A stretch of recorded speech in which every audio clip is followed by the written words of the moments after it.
اللہ اکبر اللہ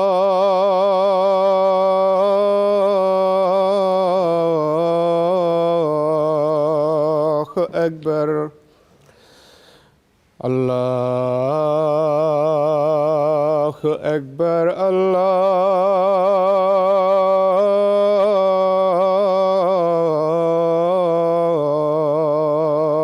اکبر أشهد أن لا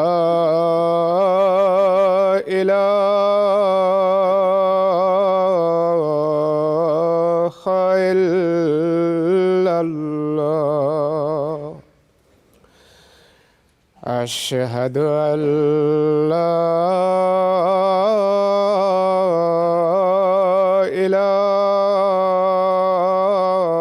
إله إلا الله أشهد أن محمدًا رسول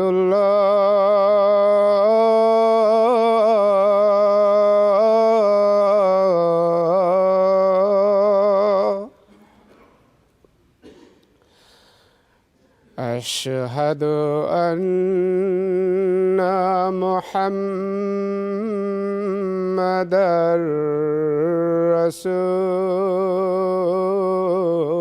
رسول الله حي على الصلاة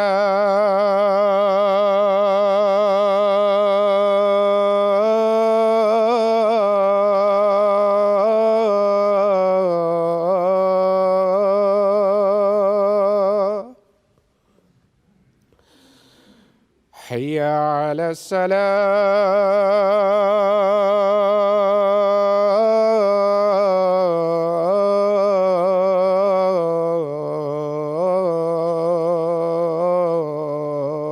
الصلاة حي على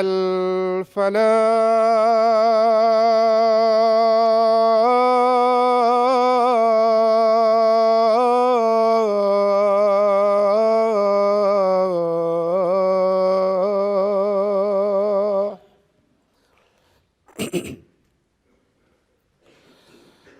حي على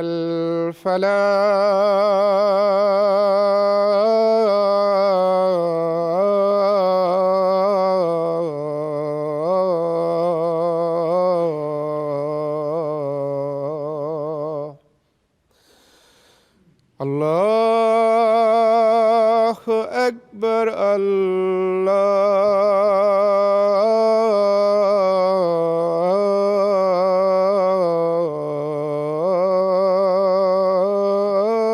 الله أكبر لا إله إلا الله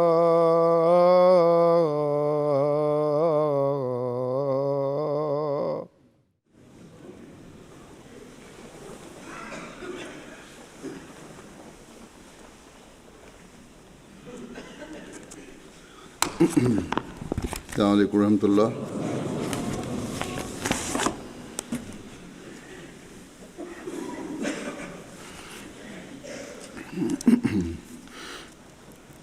أشهد أن لا إله إلا الله وحده لا شريك له وأشهد أن محمدًا عبده ورسوله أما بعد فأعوذ بالله من الشيطان الرجيم بسم الله الرحمن الرحيم الحمد لله رب العالمين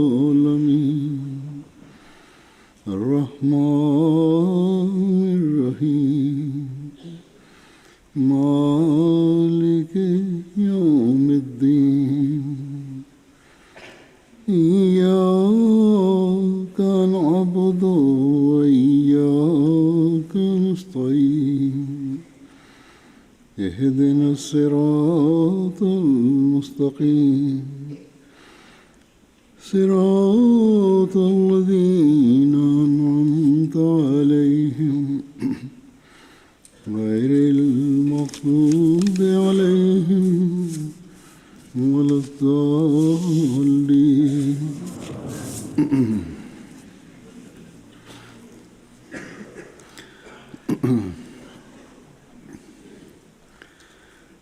دو دن بعد انشاءاللہ نیا سال شروع ہو رہا ہے.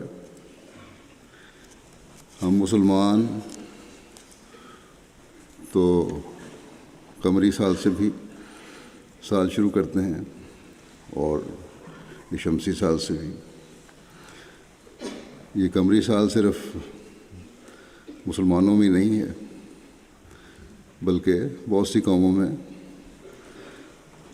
پرانے زمانے میں قوموں میں رواج تھا. قمری سال سے ہی سال شروع کیا جاتا تھا. چینیوں میں بھی ہے، ہندوؤں میں بھی ہے، اور قوموں میں بھی ہے، بہت سے مذہبوں میں پایا جاتا ہے. اور اسلام سے پہلے عرب میں بھی دنوں کے حساب کے لیے قمری کیلنڈری رائج تھا. بہرحال دنیا میں عام طور پر یہ گریگورین کیلنڈر رائج ہے اور سب اس کو سمجھتے ہیں. اس لیے ہر قوم اور ہر ملک نے اس کیلنڈر کو اپنے دنوں اور مہینوں کے حساب کے لیے اپنا لیا. اسی وجہ سے دنیا میں ہر سال ہر جگہ اس کے حساب سے 1 جنوری سے سال شروع ہوتا ہے اور 31 دسمبر کو ختم ہوتا ہے. بہرحال سال آتے ہیں، 12 مہینے گزرتے ہیں اور چلے جاتے ہیں. چاہے قمری مہینے کے سال ہوں یا یہ جو رائج کیلنڈر ہے گریگورین کیلنڈر اس کے سال ہوں، لیکن دنیا والے دنوں اور مہینوں اور سالوں کو دنیاوی گلگپاڑے اور ہاہو اور دنیاوی تسکین کے کاموں میں گزار کر بیٹھ جاتے ہیں، چاہے وہ مسلمانوں میں سے ہیں یا غیر مسلموں میں سے. نئے سال کے آغاز پر جو 1 جنوری سے شروع ہوتا ہے، دنیا والے کیا کچھ نہیں کرتے. مغربی ممالک میں یا ترقی یافتہ ممالک میں خاص طور پر اور باقی دنیا میں بھی 31 دسمبر اور 1 جنوری کی درمیانی رات کو کیا کچھ شور و غل نہیں ہوتا. آدھی رات تک خاص طور پر جاگا جاتا ہے، بلکہ ساری ساری رات جاگتے ہیں، صرف شور شرابے کے لیے، شراب کباب کے لیے، ناچ گانے کے لیے. گویا گزشتہ سال کا اختتام بھی لغویات اور بیہودگیوں کے ساتھ ہوتا ہے اور نئے سال کا آغاز بھی لغویات کے ساتھ ہوتا ہے. دنیا کی اکثریت کی دین کی آنکھ تو اندھی ہو چکی ہے، اس لیے ان کی تو نظر تو وہاں تک پہنچ نہیں سکتی جہاں مومن کی نظر پہنچتی ہے اور پہنچنی چاہیے. ایک مومن کی شان تو یہ ہے کہ نہ صرف ان لغویات سے بچے اور بیزاری کا اظہار کرے، بلکہ اپنا جائزہ لے اور غور کرے کہ اس کی زندگی میں 1 سال آیا اور گزر گیا. اس میں وہ ہمیں کیا دے کر گیا اور کیا لے کر گیا. ہم نے اس سال میں کیا کھویا اور کیا پایا؟ کیا ایک مومن نے دنیاوی لحاظ سے دیکھنا ہے کہ اس سال میں اس نے کیا کھویا اور کیا پایا؟ اس کی دنیاوی حالت میں کیا بہتری پیدا ہوئی، یا دینی لحاظ سے اور روحانی لحاظ سے دیکھنا ہے کہ کیا کھویا اور کیا پایا؟ اور اگر دینی اور روحانی لحاظ سے دیکھنا ہے تو کس معیار پر رکھ کر دیکھنا ہے، تاکہ پتہ چلے کہ کیا کھویا اور کیا پایا؟ ہم احمدی خوش قسمت ہیں کہ جنہیں اللہ تعالیٰ نے مسیح موعود اور مہدی موعود کو ماننے کی توفیق عطا فرمائی، جنہوں نے ہمارے سامنے اللہ تعالیٰ اور اس کے رسول کی تعلیم کا نچوڑ یا خلاصہ نکال کر رکھ دیا اور ہمیں کہا کہ تم اس معیار کو سامنے رکھو تو تمہیں پتہ چلے گا کہ تم نے اپنی زندگی کے مقصد کو پورا کیا ہے یا پورا کرنے کی کوشش کی ہے یا نہیں۔ اس معیار کو سامنے رکھو گے تو صحیح مومن بن سکتے ہو۔ یہ شرائط ہیں، ان پہ چلو گے تو صحیح طور پر اپنے ایمان کو پرکھ سکتے ہو۔ ہر احمدی سے آپ نے عہد بیعت دیا، اور اس عہد بیعت میں شرائط بیعت ہمارے سامنے رکھ کر لاہ عمل ہمیں دے دیا، جس پر عمل اور اس عمل کا ہر روز، ہر ہفتے، ہر مہینے اور ہر سال ایک جائزہ لینے کی ہر احمدی سے امید اور توقع بھی کی۔ بس ہم سال کی آخری رات اور نئے سال کا آغاز اگر جائزے اور دعا سے کریں گے تو اپنی آنکھ کو سنوارنے والے ہوں گے، اور اگر ہم بھی ظاہری مبارکبادوں اور دنیا داری کی باتوں سے نئے سال کا آغاز کریں گے تو ہم نے کھویا تو بہت کچھ اور پایا کچھ نہیں،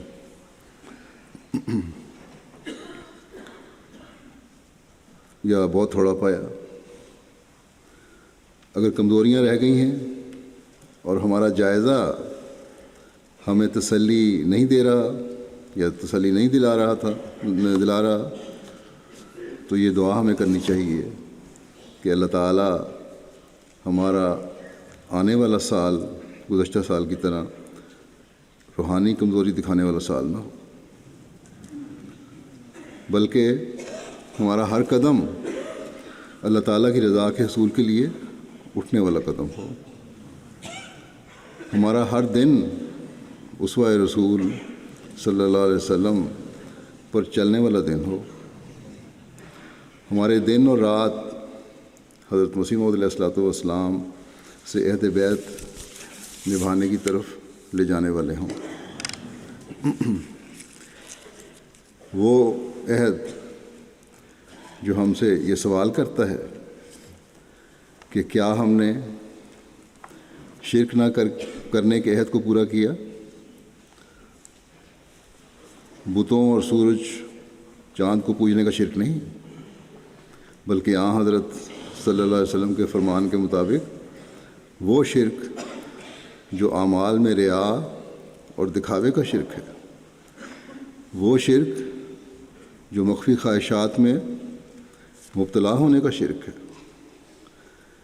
کیا ہماری نمازیں، ہمارے روزے، ہمارے صدقات، ہماری مالی قربانیاں، ہمارے خدمت خلق کے کام، ہمارا جماعت کے کاموں کے لیے وقت دینا، خدا تعالیٰ کی رضا حاصل کرنے کے بجائے غیر اللہ کو خوش کرنے یا دنیا دکھاوے کے لیے تو نہیں تھا. ہمارے دل کی چھپی ہوئی خواہشات اللہ تعالیٰ کے مقابلے پر کھڑی تو نہیں ہو گئی تھی.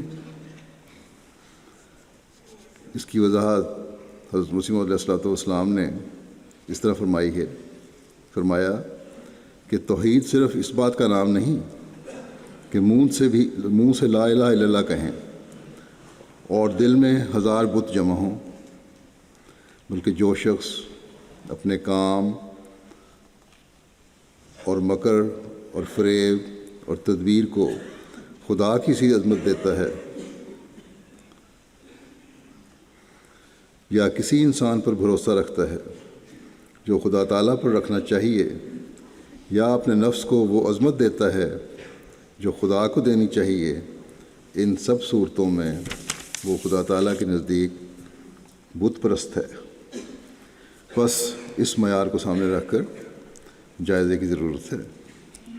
پھر اس کے بعد یہ سوال ہے کہ کیا ہمارا سال جھوٹ سے مکمل طور پر پاک ہو کر اور کامل سچائی پر قائم رہتے ہوئے گزرا ہے؟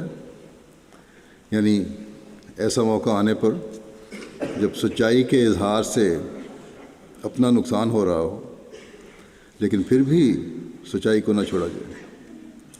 حضرت مسیح موعود علیہ السلام نے اس کا معیار یہ مقرر فرمایا ہے کہ جب تک انسان ان نفسانی اغراض سے علیحدہ نہ ہو جو راست گوئی سے روک دیتے ہیں، تب تک حقیقی طور پر راست گو نہیں ٹھہر سکتا.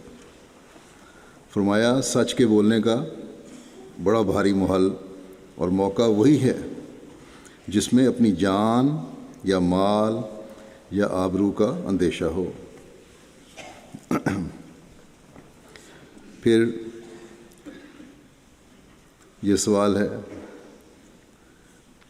کیا ہم نے اپنے آپ کو ایسی تقریبوں سے دور رکھا ہے جن سے گندے خیالات دل میں پیدا ہو سکتے ہیں؟ یعنی آج کل اس زمانے میں ٹی وی ہے، انٹرنیٹ ہے، یہ چیزیں اس قسم کی، اس پر ایسے پروگرام جو خیالات کو گندہ ہونے کا ذریعہ بنتے ہیں، ان سے آپ نے بچایا اپنے آپ کو؟ اگر ہم ان ذریعوں سے گندی فلمیں اور پروگرام دیکھ رہے ہیں تو ہم عہد بیعت سے دور ہٹ گئے ہیں اور ہماری حالت قابل فکر ہے، کیونکہ یہ باتیں ایک قسم کے زنا کی طرف لے جاتی ہیں. پھر سوال یہ ہے کہ کیا ہم نے بد نظری سے اپنے آپ کو بچانے کی ہر ممکن کوشش کی ہے اور کر رہے ہیں؟ کیا کیونکہ بد نظری کا جہاں تک سوال ہے، اس میں یہ حکم جو ہے عورتوں اور مردوں دونوں کے لیے ہے کہ کیونکہ اس امکانات پیدا ہو سکتے ہیں کھلی نظر سے دیکھنے سے، اس لیے اپنی نظریں نیچی رکھو اور غض بصر سے کام لو. پھر سوال یہ ہے کہ کیا ہم نے فسق و فجور کی ہر بات سے اس سال میں بچنے کی کوشش کی ہے؟ حضرت صلی اللہ علیہ وسلم نے فرمایا کہ مومن سے گالی گلوچ کرنا فسق ہے. سختی سے، لڑائی سے، جب لڑائی جھگڑا ہوتا ہے سو آدمی سخت الفاظ بھی کہہ دیتا ہے اور برے الفاظ بھی کہہ دیتا ہے، اور ایک مومن دوسرے مومن سے جب یہ کر رہا ہو تو یہ فسق ہے، بلکہ کسی سے بھی کر رہا ہو جب تو یہ فسق ہے. پھر آپ نے فرمایا کہ تاجر فاجر ہوتے ہیں. عرض کیا گیا یہ تو حلال ہے، تجارت کرنا تو حلال ہے. آپ صلی اللہ علیہ وسلم نے فرمایا مگر جب یہ لوگ سودا بازی کرتے ہیں تو جھوٹ بولتے ہیں اور قسمیں اٹھا اٹھا کر قیمتیں بڑھاتے ہیں. اسی طرح آپ نے شکر اور صبر نہ کرنے والوں کو بھی فاسق فرمایا ہے. بس یہ ہے گہرائی فسق سے بچنے کی۔ پھر سوال یہ ہے جو ہم نے کرنا ہے اپنے آپ سے کہ کیا ہم نے اپنے آپ کو ہر ظلم سے بچا کر رکھا ہے، یعنی ظلم کرنے سے بچا کے رکھا ہے۔ حضرت صلی اللہ علیہ وسلم نے فرمایا کہ کسی کی ایک ہاتھ زمین بھی دبا لینا، تھوڑی سی زمین بھی کسی کی دبا لینا، یا کسی کا ایک کنکر، چھوٹا سا پتھر جو ہے کنکری مٹی کی ٹکڑا، وہ بھی غلط طریق سے لینا ظلم ہے۔ بس یہ معیار ہے جس پہ ہم نے اپنے آپ کو پرکھنا ہے۔ پھر سوال یہ کرنا ہے کہ کیا ہم نے ہر قسم کی خیانت سے اپنے آپ کو پاک رکھا ہے۔ آپ صلی اللہ علیہ وسلم نے فرمایا کہ اس سے بھی خیانت نہیں کرنی جو تم سے خیانت کرتا ہے، یہ ہے معیار۔ پھر ہم نے یہ سوال کرنا ہے کہ کیا ہم نے ہر قسم کے فساد سے بچنے کی کوشش کی ہے۔ آپ صلی اللہ علیہ وسلم نے فرمایا کہ شریر ترین لوگ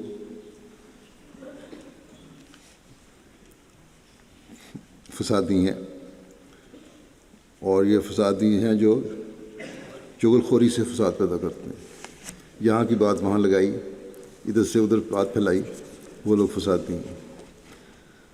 محبت کرنے والوں کے درمیان بگاڑ پیدا کرتے ہیں جو لوگ، وہ فسادی ہیں۔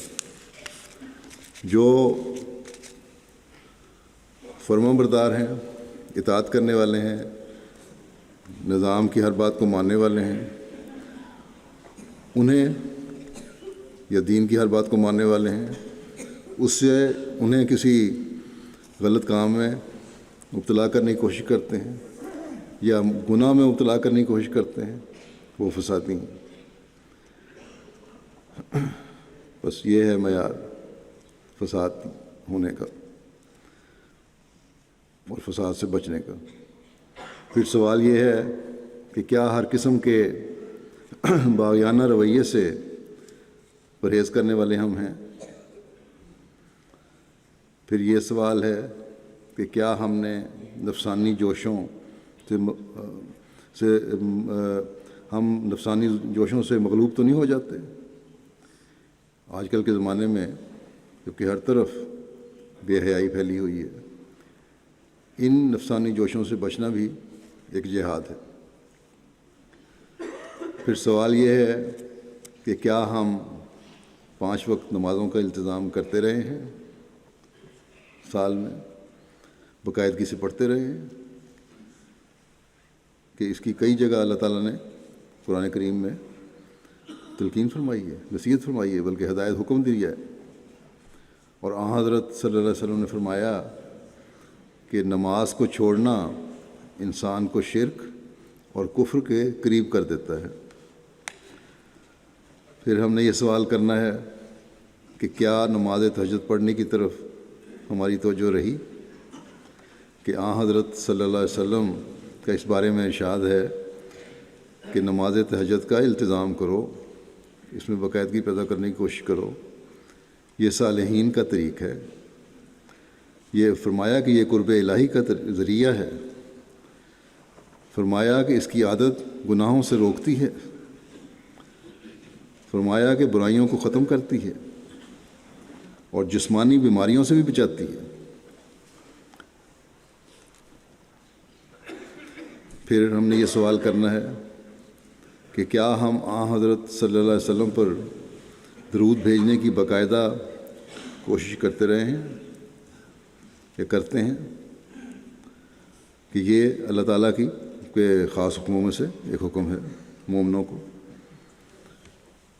اور یہ دعاؤں کی قبولیت کا ذریعہ بھی ہے۔ حضرت صلی اللہ علیہ وسلم نے فرمایا اگر درود کے بغیر دعائیں ہیں تو یہ زمین اور آسمان کے درمیان ٹھہر جاتی ہیں۔ اگر تم نے درود نہیں پڑھا اور تم دعائیں کر رہے ہو تو زمین سے اٹھیں گی دعائیں، آسمان تک نہیں پہنچیں گی، درمیان میں ٹھہر جائیں گی، اور کیونکہ ان میں وہ طریق شامل نہیں جو اللہ تعالیٰ نے بتایا ہے۔ آسمان تک پہنچانے کے لیے ضروری ہے کہ دعاؤں کے ساتھ درود بھی ہو۔ پھر سوال ہم نے یہ کرنا ہے کہ کیا ہم باقاعدگی سے استغفار کرتے رہے ہیں؟ حضرت صلی اللہ علیہ وسلم فرماتے ہیں کہ جو شخص استغفار کو چمٹا رہتا ہے، یعنی باقاعدگی سے کرتا رہتا ہے، اللہ تعالیٰ اس کے لیے ہر تنگی سے نکلنے کی راہ بنا دیتا ہے اور ہر مشکل سے کشائش کی راہ پیدا کر دیتا ہے، اور اسے ان راہوں سے رزق عطا کرتا ہے جس کا وہ تصور بھی نہیں کر سکتا۔ پھر سوال یہ ہے کہ کیا اللہ تعالیٰ کی حمد کرنے کی طرف ہماری توجہ رہی؟ کہ حضرت صلی اللہ علیہ وسلم نے فرمایا ہے کہ اللہ تعالیٰ کی حمد کے بغیر شروع کیا جانے والا کام ناقص رہتا ہے، بے برکت ہوتا ہے، بے اثر ہوتا ہے۔ پھر سوال یہ ہے کہ کیا ہم اپنوں اور غیروں سب کو کسی بھی قسم کی تکلیف پہنچانے سے گریز کرتے رہے ہیں؟ کیا ہمارے ہاتھ اور ہماری زبانیں دوسروں کو تکلیف پہنچانے سے بچی رہی ہیں؟ کیا ہم عفو اور درگزر سے کام لیتے رہے ہیں؟ کیا عاجزی اور انکساری ہمارا امتیاز رہا ہے؟ کیا خوشی، غمی، تنگی اور آسائش ہر حالت میں ہم خدا تعالیٰ کے ساتھ وفا کا تعلق رکھتے رہے ہیں؟ کبھی کوئی شکوہ تو نہیں پیدا ہوا اللہ تعالیٰ سے کہ میری دعائیں کیوں قبول نہیں کی گئیں، یا مجھے اس تکلیف میں کیوں مبتلا کیا گیا ہے؟ اگر یہ شکوہ ہے تو وہ انسان مومن نہیں رہ سکتا۔ پھر سوال یہ ہے کہ کیا ہر قسم کی رسوم اور ہوا ہوس کی باتوں سے ہم نے پوری طرح بچنے کی کوشش کی ہے؟ حضرت صلی اللہ علیہ وسلم نے فرمایا کہ یہ رسوم اور بدعات تمہیں گمراہی کی طرف لے جاتی ہیں، ان سے بچو۔ پھر سوال یہ ہے کہ کیا قرآن کریم اور حضرت صلی اللہ علیہ وسلم کے احکامات اور ارشادات کو ہم مکمل طور پر اختیار کرنے کی کوشش کرتے رہے ہیں؟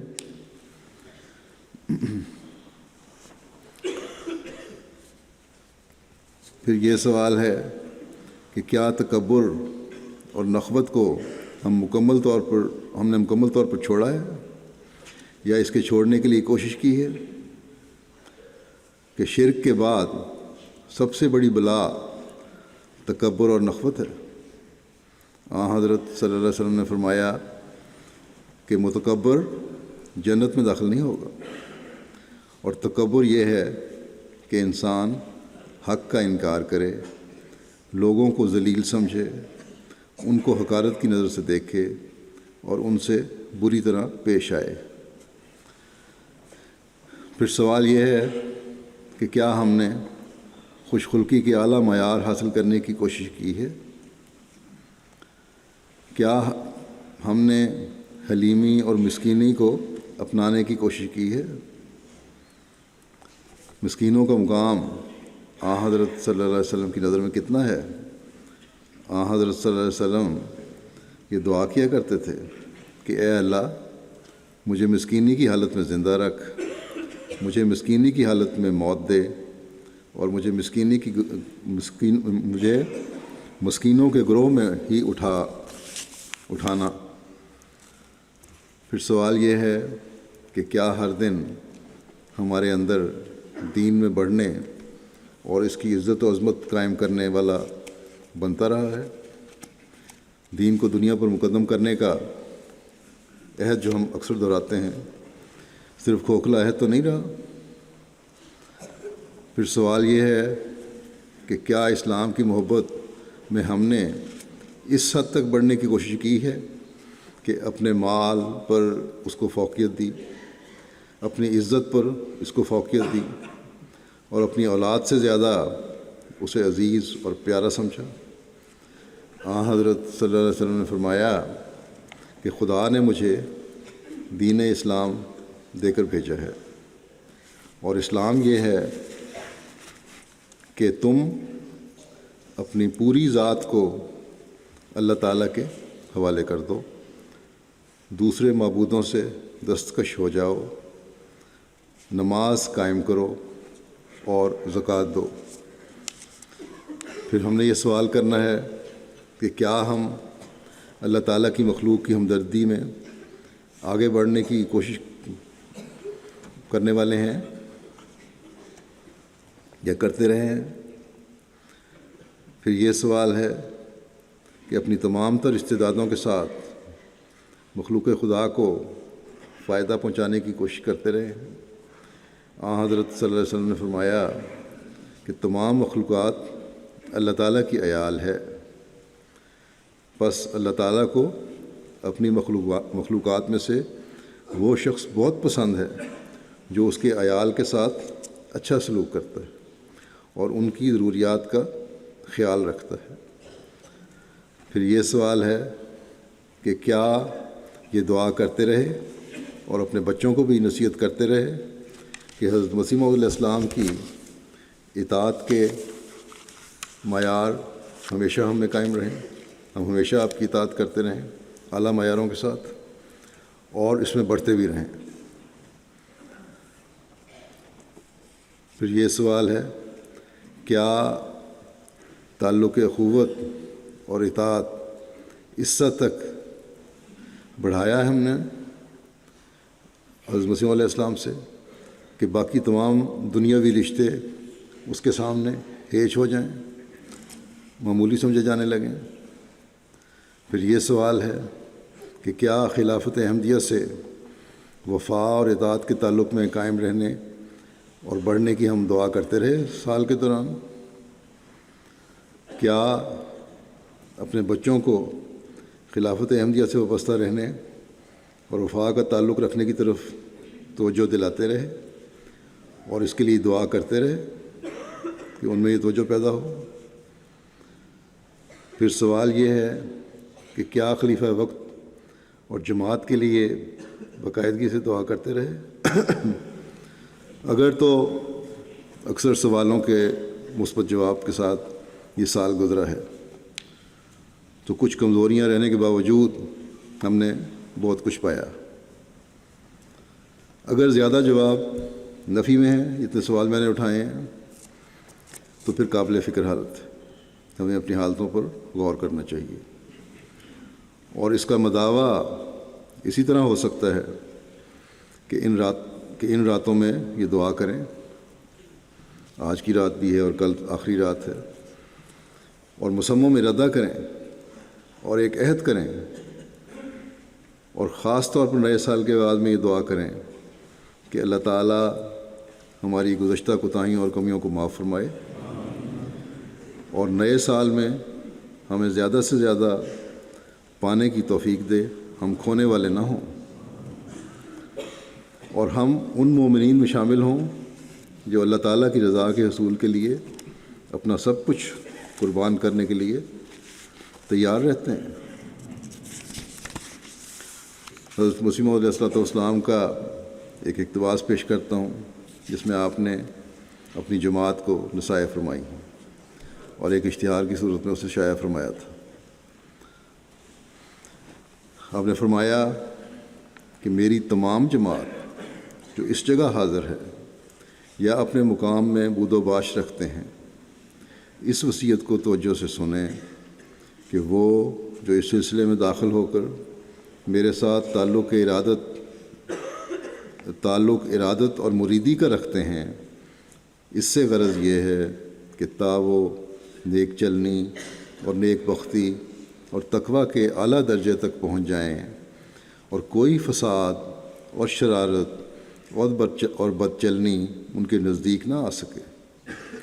وہ 5 وقت نماز با جماعت کے پابند ہوں، وہ جھوٹ نہ بولیں، وہ کسی کو زبان سے ایذا نہ دیں، وہ کسی قسم کی بدکاری کے مرتکب نہ ہوں اور کسی شرارت اور ظلم اور فساد اور فتنے کا خیال بھی دل میں نہ لائیں۔ غرض ہر ایک قسم کے معاصی اور جرائم اور ناکردنی اور ناگفتنی اور تمام نفسانی جذبات اور بے جا حرکات سے مجتنب رہیں، ہر قسم کے گناہوں سے اپنے آپ کو بچا کے رکھیں، اور فرمایا کہ اور بے جا حرکات سے مجتنب رہیں، اور خدا تعالیٰ کے پاک دل اور بے شر اور غریب مزاج بندے ہو جائیں، اور کوئی زہریلا خمیر ان کے وجود میں نہ رہے۔ فرماتے ہیں تمام انسانوں کی ہمدردی ان کا اصول ہو، صرف مومن کی ہمدردی نہ کرے بلکہ تمام انسانوں کی ہمدردی ان کا اصول ہو، اور خدا تعالیٰ سے ڈریں، اور اپنی زبانوں اور اپنے ہاتھوں اور اپنے دل کے خیالات کو ہر ایک ناپاک اور فساد انگیز طریقوں اور خیانت سے بچاویں، اور 5 وقتہ نماز کو نہایت التزام سے قائم رکھیں، اور ظلم اور تعدی اور غبن اور رشوت اور اتلاف حقوق اور بے جا طرفداری سے باز رہیں، اور کسی بد صحبت میں نہ بیٹھیں، اور اگر بعد میں ثابت ہو کہ ایک شخص جو ان کے ساتھ آمد و رفت رکھتا ہے وہ خدا تعالیٰ کے احکام کا پابند نہیں ہے، یا حقوق عباد کی کچھ پرواہ نہیں رکھتا، اور یا ظالم طبع اور شریر مزاج اور بد چلن آدمی ہے، اور یا یہ کہ جس شخص سے تمہیں تعلق بیعت اور ارادت ہے اس کی نسبت ناحق اور بے وجہ بدگوئی اور بے زبان درازی اور بد زبانی اور بہتان اور افتراء کی عادت جاری رکھ کر خدا تعالیٰ کے بندوں کو دھوکہ دینا چاہتا ہے، تو تم پر لازم ہوگا کہ اس بدی کو اپنے درمیان سے دور کرو، اور ایسے انسان سے پرہیز کرو جو خطرناک ہے۔ یعنی ہر وہ شخص جو حضرت مسیح علیہ السلام کے خلاف بولتا ہے، اس کی صحبت میں بیٹھنے سے، اس سے دوستی رکھنے سے، اس سے تعلق رکھنے سے بچو، کیونکہ یہ بہت خطرناک چیز ہے۔ اور فرماتے ہیں اور چاہیے کہ کسی مذہب اور کسی قوم، اس کا مطلب یہ نہیں کہ تبلیغ نہیں کرنی، مطلب یہ ہے کہ ان سے غیروں سے تو کرنی ہے، لیکن وہ لوگ جو منافق طبع ہوتے ہیں یا غلط قسم کی باتیں کرنے والے ہیں اور اس بات پر مصر ہیں کہ حضرت مسیح علیہ السلام کو سوائے گالیوں کے علاوہ بات ہی نہیں کرنی یا جماعت کے خلاف بولنا ہے، ان سے بچو۔ جو سعید فطرت ہیں وہ سنتے بھی ہیں بات۔ پھر آپ فرماتے ہیں کہ اور چاہیے کہ کسی مذہب اور کسی قوم اور کسی گروہ کے آدمی کو نقصان رسانی کا ارادہ مت کرو، اور ہر ایک کے لیے سچے ناصح بنو، اور چاہیے کہ شریروں اور بدماشوں اور مفسدوں اور بد چلنوں کو ہرگز تمہاری مجلس میں گزر نہ ہو، اور نہ تمہارے مکانوں میں رہ سکیں کہ وہ کسی وقت تمہاری ٹھوکر کا موجب ہوں گے۔ اگر قریب رہیں گے زیادہ تو تمہیں بھی ٹھوکر لگے گی۔ فرمایا یہ وہ امور اور وہ شرائط ہیں جو میں ابتدا سے کہتا چلا آیا ہوں۔ میری جماعت میں سے ہر ایک فرد پر لازم ہوگا کہ ان تمام وصیتوں کے کاربند ہوں، اور چاہیے کہ تمہاری مجلسوں میں کوئی ناپاکی اور ٹھٹھے اور ہنسی کا مشغلہ نہ ہو، اور نیک دل اور پاک طبع اور پاک خیال ہو کر زمین پر چلو۔ یاد رکھو ہر ایک شر مقابلے کے لائق نہیں ہے، اس لیے لازم ہے کہ اکثر اوقات عفو اور درگزر کی عادت ڈالو۔ ہر جگہ مقابلہ کرنے کی ضرورت نہیں ہے، معاف کرنے کی عادت ڈالو، اور صبر اور حلم سے کام لو، اور کسی پر ناجائز طریق سے حملہ نہ کرو، اور جذبات نفس کو دبائے رکھو، اور اگر کوئی بحث کرو یا کوئی مذہبی گفتگو ہو تو نرم الفاظ اور مہذبانہ طریق سے کرو۔ بحث کرنی ہے، مذہبی گفتگو کرنی ہے، کرو، لیکن مہذبانہ طریق پر۔ اور اگر کوئی جہالت سے پیش آوے تو سلام کہہ کر ایسی مجلس سے جلد اٹھ جاؤ۔ اگر تم ستائے جاؤ اور گالیاں دیے جاؤ اور تمہارے حق میں برے برے الفاظ کہے جائیں تو ہوشیار رہو کہ صفات کے ساتھ تمہارا مقابلہ نہ ہو، ورنہ تم بھی ویسے ہی ٹھہرو گے جیسا کہ وہ ہیں۔ خدا تعالیٰ چاہتا ہے کہ تمہیں ایک ایسی جماعت بنا دے کہ تم تمام دنیا کے لیے نیکی اور راست بازی کا نمونہ ٹھہرو۔ سو اپنے درمیان سے ایسے شخص کو جلد نکالو جو بدی اور شرارت اور فتنہ انگیزی اور بد نفسی کا نمونہ ہے۔ جو شخص ہماری جماعت میں غربت اور نیکی اور پرہیزگاری اور حلم اور نرم زبانی اور نیک مزاجی اور نیک چلنی کے ساتھ نہیں رہ سکتا، وہ جلد ہم سے جدا ہو جائے، کیونکہ ہمارا خدا نہیں چاہتا کہ ایسا شخص ہم میں رہے، اور یقیناً وہ بدبختی میں مرے گا کیونکہ اس نے نیک راہ کو اختیار نہ کیا۔ سو تم ہوشیار ہو جاؤ اور واقعی نیک دل اور غریب مزاج اور راست باز بن جاؤ۔ تم 5 وقتہ نماز اور اخلاقی حالت سے شناخت کیے جاؤ گے، اور جس میں بدی کا بیج ہے وہ اس نصیحت پر قائم نہیں رہ سکے گا۔ فرماتے ہیں کہ چاہیے کہ تمہارے دل فریب سے پاک اور تمہارے ہاتھ ظلم سے بری اور تمہاری آنکھیں ناپاکی سے منزہ ہوں، اور تمہارے اندر بجوز راستی اور ہمدردی خلائق کے اور کچھ نہ ہو۔ میرے دوست جو میرے پاس قادیان میں رہتے ہیں، میں فرماتے ہیں کہ امید رکھتا ہوں کہ وہ اپنے تمام انسانی قوا میں اعلیٰ نمونہ دکھائیں گے۔ فرماتے ہیں کہ میں نہیں چاہتا کہ اس نیک جماعت میں کبھی کوئی ایسا آدمی مل کر رہے جس کے حالات مشتبہ ہوں یا جس کے چال چلن پر کسی قسم کا اعتراض ہو سکے، یا اس کی طبیعت میں کسی قسم کی مفسدہ پردازی ہو، یا کسی اور قسم کی ناپاکی اس میں پائی جائے۔ لہٰذا ہم پر یہ واجب اور فرض ہوگا کہ اگر ہم کسی کی نسبت کوئی شکایت سنیں گے کہ وہ خدا تعالیٰ کے فرائض کو عمداً ضائع کرتا ہے، جان بوجھ کر ضائع کرتا ہے، یا کسی ٹھٹھے اور بےہودگی کی مجلس میں بیٹھا ہوا ہے، مخالفین کی ایسی مجلسوں میں بیٹھتا ہے جہاں ٹھٹھا اور بےہودگی ہو رہی ہے، یا ویسے ایسی مجالس ہیں جو گندی مجالس ہیں، یا کسی اور قسم کی بد چلنی اس میں ہے، تو وہ فی الفور اپنی جماعت سے الگ کر دیا جائے گا۔ پھر آپ فرماتے ہیں اصل بات یہ ہے کہ کھیت جو محنت سے تیار کیا جاتا اور پکایا جاتا ہے، اس کے ساتھ خراب بوٹیاں بھی پیدا ہو جاتی ہیں جو کاٹنے اور جلانے کے لائق ہوتی ہیں۔ ایسا ہی قانون قدرت چلا آیا ہے جس سے ہماری جماعت باہر نہیں ہو سکتی، اور میں جانتا ہوں کہ وہ لوگ جو حقیقی طور پر میری جماعت میں داخل ہیں، ان کے دل خدا تعالیٰ نے ایسے رکھے ہیں کہ وہ طبعاً بدی سے متنفر اور نیکی سے پیار کرتے ہیں، اور میں امید رکھتا ہوں کہ وہ اپنی زندگی کا بہت اچھا نمونہ لوگوں کے لیے ظاہر کریں گے۔ اللہ تعالیٰ کرے کہ ہم حضرت مسیح علیہ السلام کی اس نصیحت اور اس انتباہ کو سامنے رکھتے ہوئے اپنی زندگیاں گزارنے والے ہوں۔ جو عہد بیعت ہم نے کیا ہے اسے پورا کرنے والے ہوں۔ ہماری زندگیاں اللہ تعالیٰ کی رضا کے حصول کے لیے گزرنے والی ہوں۔ ہم اپنی زندگیوں کو حضرت مسیح علیہ السلام کی خواہش کے مطابق ڈھالتے ہوئے اپنی زندگی کا اچھا نمونہ لوگوں کے سامنے پیش کرنے والے اور ظاہر کرنے والے ہوں۔ اللہ تعالیٰ ہماری کوتاہیوں سے پردہ پوشی فرماتے ہوئے ہمیں انعامات سے نوازے۔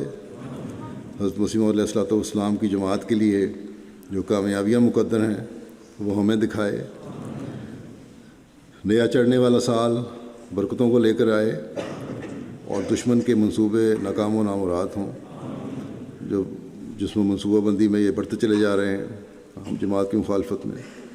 پاکستان کے احمدی جو اس سال قادیان کے جلسے پر نہیں جا سکے اور اس سے بڑا ان کو افسوس بھی ہے، اللہ تعالیٰ ان کی تشنگی کو ختم کرنے کے بھی سامان پیدا فرمائے۔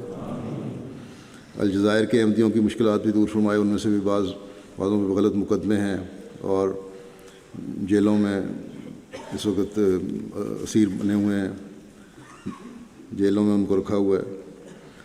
اللہ تعالیٰ ان کی بھی رہائی کے سامان پیدا فرمائے۔ دشمن جب زیادتیوں اور ظالمانہ حرکتوں میں بڑھ رہا ہے تو ہمیں بھی اپنی حالتوں کو اللہ تعالیٰ کی رضا کے مطابق ڈھالتے ہوئے دعاؤں پر زیادہ زور دینے کی ضرورت ہے۔ اللہ تعالیٰ ہمیں اس کی توفیق عطا فرمائے۔